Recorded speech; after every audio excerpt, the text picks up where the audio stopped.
Correct. Ang ako, na ako'y, di ba, tawag ining nanamantay kitong presumption of regularity kung baga.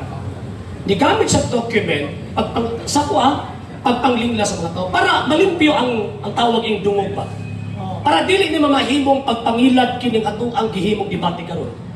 Basahon nila karon sa mga dokumento katoliko kanang John o Juan na gibasa din ha.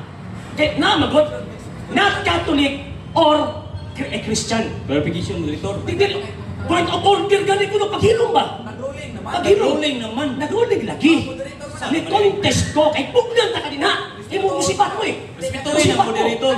Okay. Moderators time.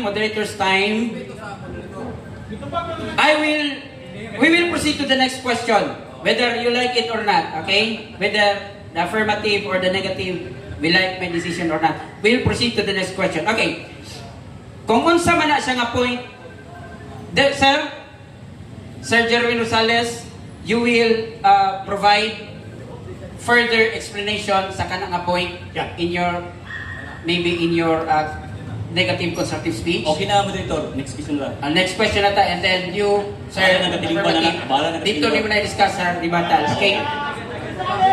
Okay, for the sake sa order sa atuang debate, I would like to rule out na walay madungog gikan sa as assistant, no? Kay this is Artisino and Jerwin. So nasa tong roles pwede mag-assess pero dili ka tingog. Okay. So this time we will proceed to the next question. Okay.